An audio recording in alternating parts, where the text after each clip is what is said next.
Hey Hazel, what you doing? I'm getting ready for the Nick Fury Agent of S.H.I.E.L.D. episode with my cosplay outfit. Why, you look just like Nick Fury. Enough of the flattery, you yahoo. Start the show.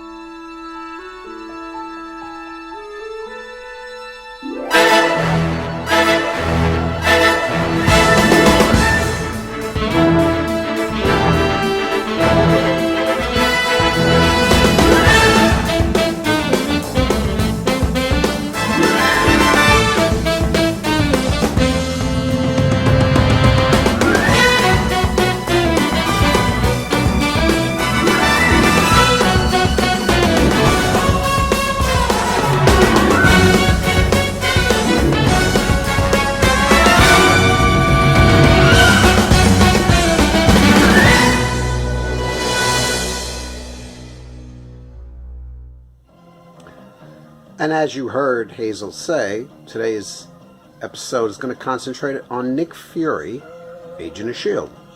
Through strange tales and in his own books, we'll look at kind of the history of him.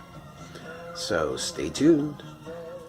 Okay, folks, just a little background on Strange Tales. I'm shooting this off a computer so you can see the moire patterns in the back. But Strange Tales began in 1951. That's another horror anthology.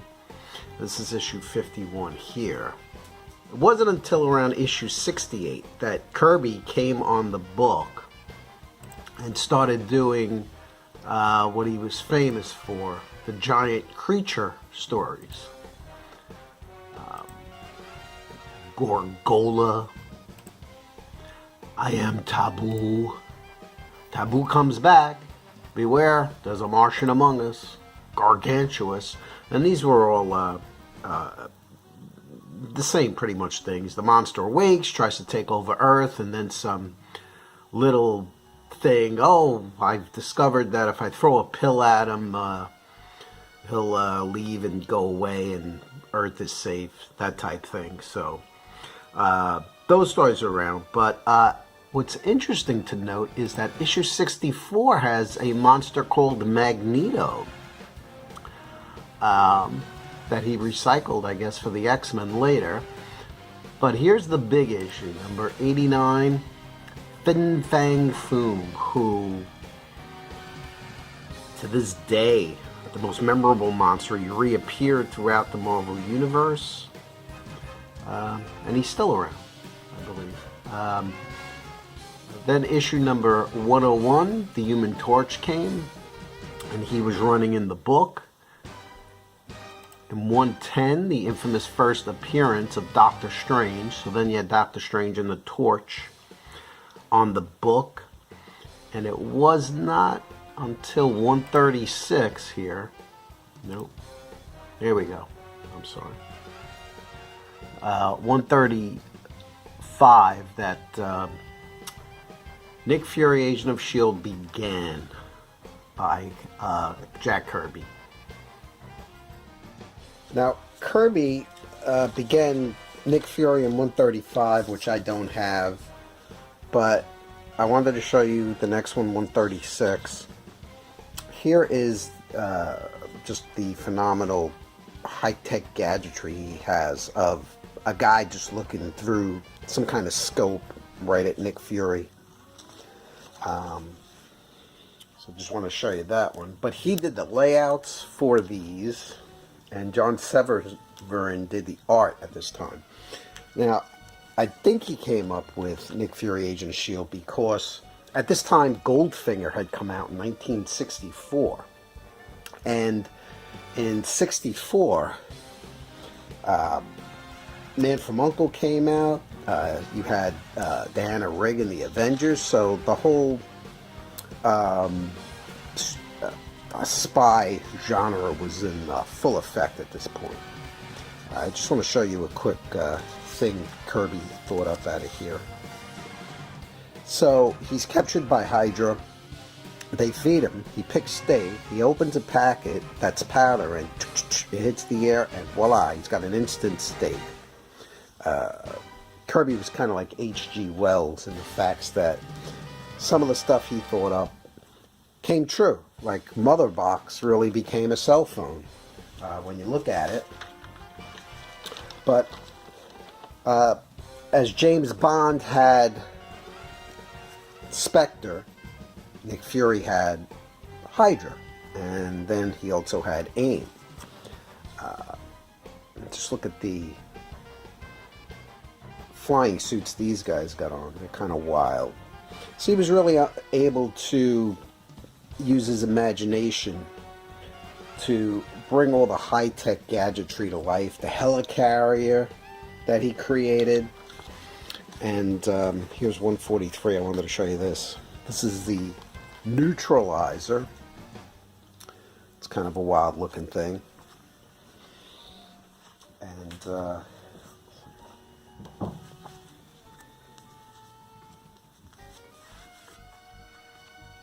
of course the flying car that he came up with, featured on the cover too.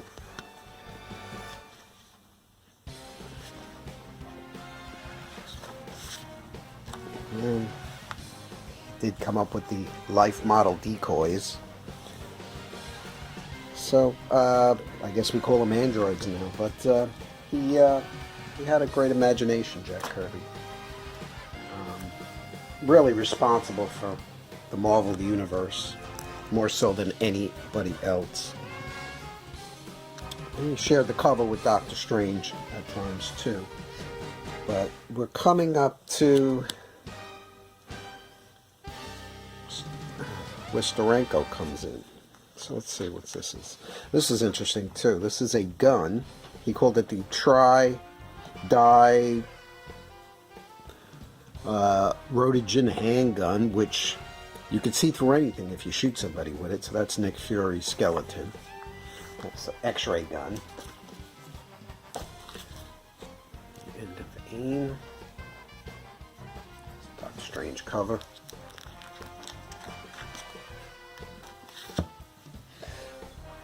And here we have the first Steranko work for Marvel, which was Nick Fury Agents of S.H.I.E.L.D. Now, he went over Kirby's layouts in here. And the story has it that Steranko went in the office and told Stan Lee, give me your worst book and let me work on it. And it was Strange Tales. I don't think that story holds weight. Sounds, because John Byrne usually does that. Give me your worst title and I'll take care of it. That's true, but I don't believe that this Steranko story, because you're a new artist, you just don't get a book handed to you or tell them what you want to do. So I really don't believe much of it. So Doctor Strange. Here's a nice Doctor Strange cover. Ditko. Steranko cover for Nick Fury. Now at this point he was going over Kirby's illustrations and he wasn't becoming the Steranko we all know and love.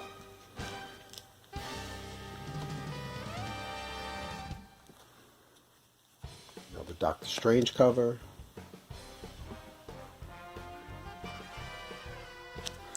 Alright, so let's open this up. So here's the first story written and drawn by Steranko. And let's see what he does.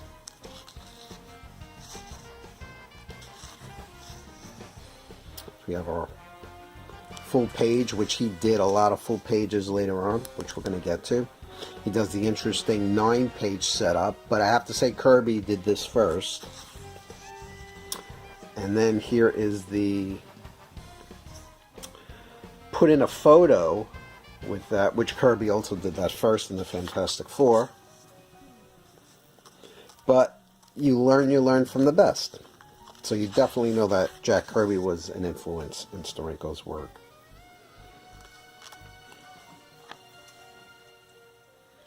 And here's the next issue, is Doctor Strange.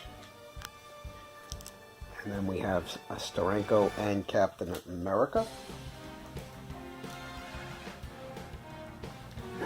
come to 160, which is very interesting. He does the photos again.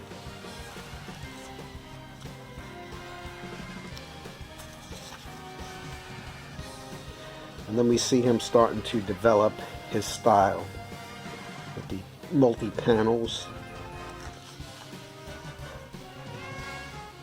Doing the high-tech gadgetry just as good as Kirby. The full page. Notice he called his work zap art. So he's not calling it pop art, but he's calling it zap art.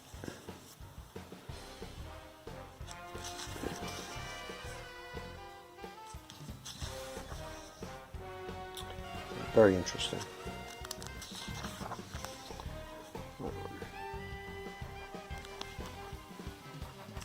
And then he brings back the yellow claw, which is really cool. And here is what's interesting is this is the last page of the story, and he does the double page spread, which usually is always the second, third page in the story. So he kind of flip-flopped that here.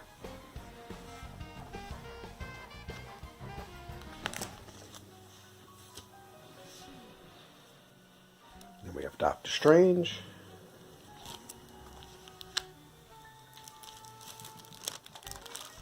Doctor Strange.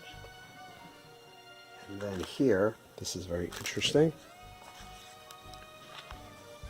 He has the full page fight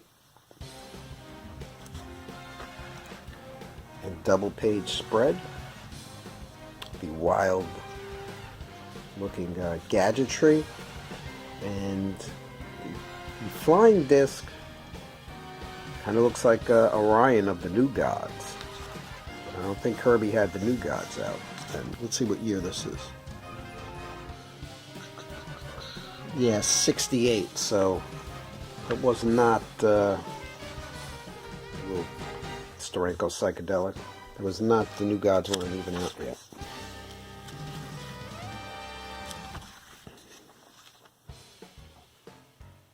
Here's Doctor Strange. And here's an iconic cover.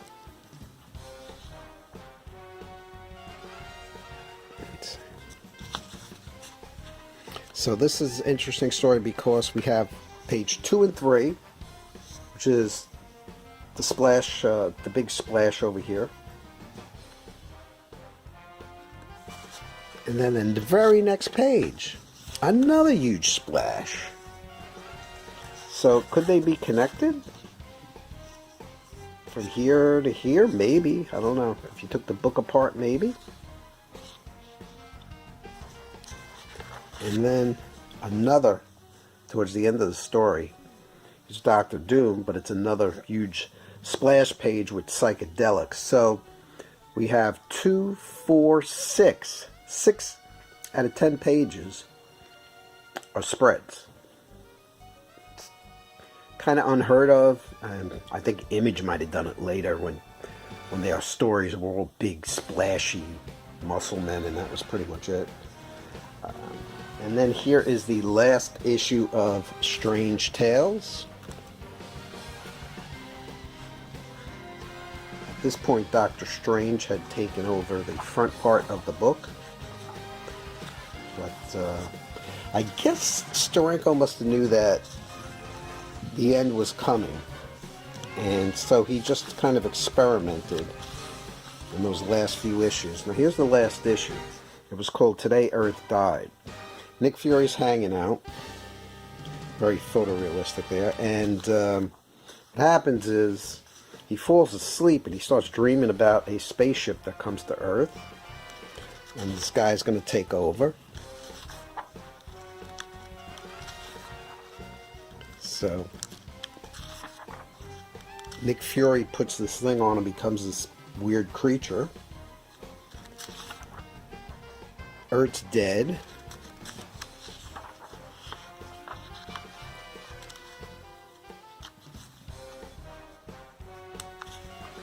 And then he wakes up Dum Dum Dugan wakes him up, and it's all a dream. And then he says, "Let's go. We got a report of a UFO sighting." And Nick Fury's sweating bullets there because did I dream it? Is it going to happen? And that's how that story ends right there. So then Nick Fury, Agent of S.H.I.E.L.D., got his own book. I do have issue 1, but I can't locate it at this point. I think I showed it in a previous show. But here's issue number 2.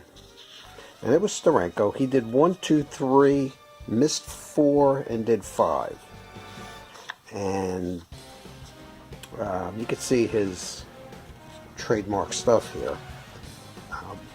But he said that he worked on the comics in the morning, did his advertising job in the afternoon, played in a rock band at night, but I think he just had ADD because it appears he never stays in one place too long, or King Kong's in here, I don't know why, with dinosaurs. But he never stays in one place too long or does something very long. Probably the longest gig he had was when he had Comic Scene, and I think he did Preview, which was like a movie magazine, and he always had a sexy celeb chick on the cover. But after he left, which Frank Springer took over and Roy Thomas took over some writing, Archie Goodwin, Gary Friedrich, no pronunciation there. Here's the Salvador Dali cover. So they took over, and they did a good job. You know, Frank Springer, imagine being put in this position. We want you to do it like Kirby and like Steranko. This is Herb Trimp, by the way. Here's Springer. So Springer's like, okay, I got to do it like these guys. And we see him trying, to do it in somewhat of a Steranko way. But here's another outer space one. Yeah, this is really a weird issue. The Million Megaton Explosion. Marvel High Fidelity. They try to make it look like it's an album, like a record.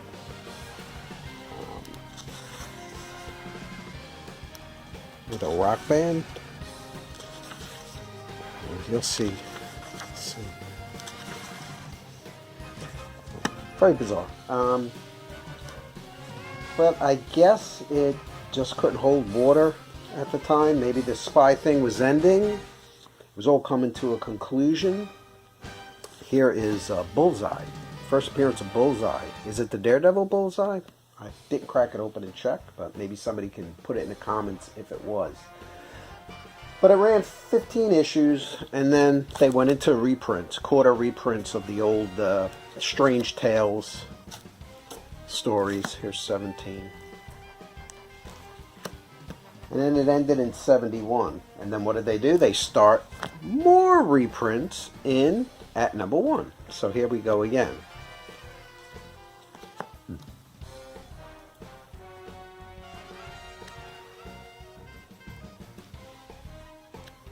And then in 83, more reprints. They started reprinting them again.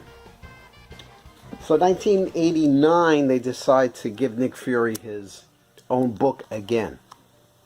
And it wasn't bad. I followed it. I liked the stories.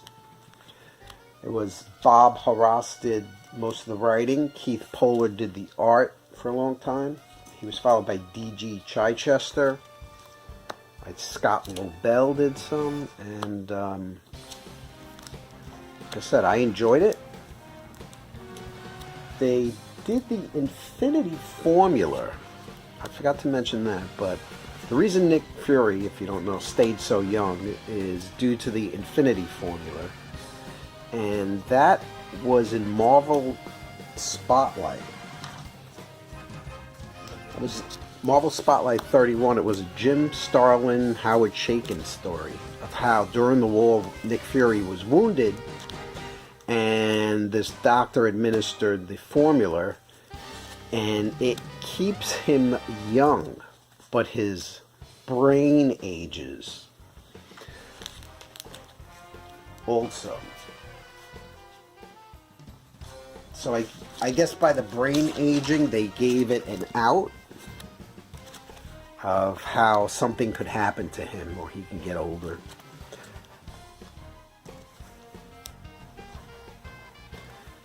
And these kind of were the heydays of some good Marvel stuff.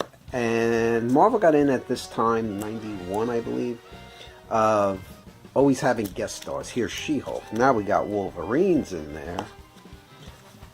Now we got Deathlock is going to be in there. Now Weapon Omega. Now these bunch of yahoos. And this wasn't in just Nick Fury. Here's Luke Cage. Here's Wood God. Remember him? Marvel premiere. It wasn't just Nick Fury. All of their books pretty much had guest stars left and right at this point. So it ran from 89 to 93. It had 47 issues. That's a good run on any book when you think about it. They say, supposedly, if you can run 12 issues in a comic, you did okay.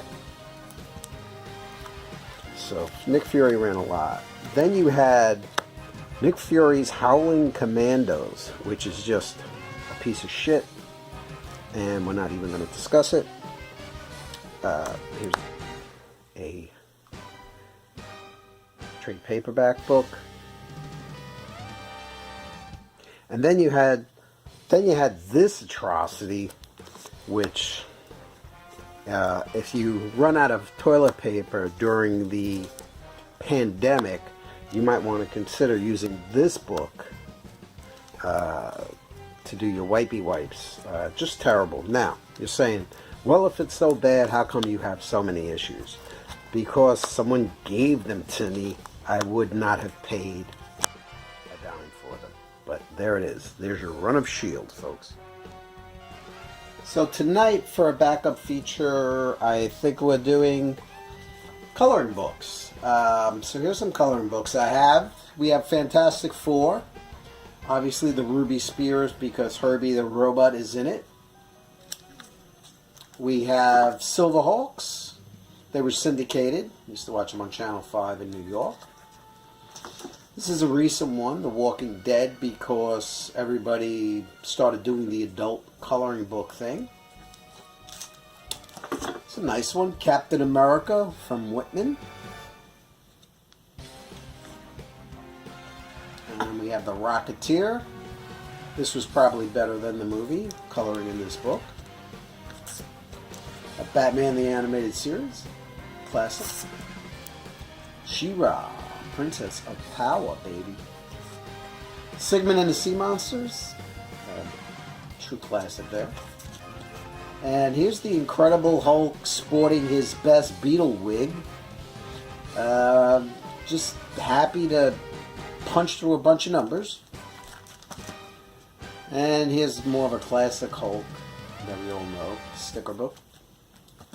Here's the Everything Workbook with Spider-Man and other superheroes. See, he gets billing, but nobody else gets billing. Another Spider-Man book. Looks like he's underwater, drowning, while some kind of creature's chasing him. And here's the Secret Wars activity book. Has a poster inside. All for 99 cents. The Star Trek, it's a sticker book. You get stickers and you paste them in the book. Lex Luthor, coloring and fun activity, because everybody wants to be Lex Luthor. This is a Supergirl storybook. It's really not a coloring book, but it was in there. Then we have Superman. And another Superman. And here's Superman's Luthor's Lost Land. And that's it for the coloring books.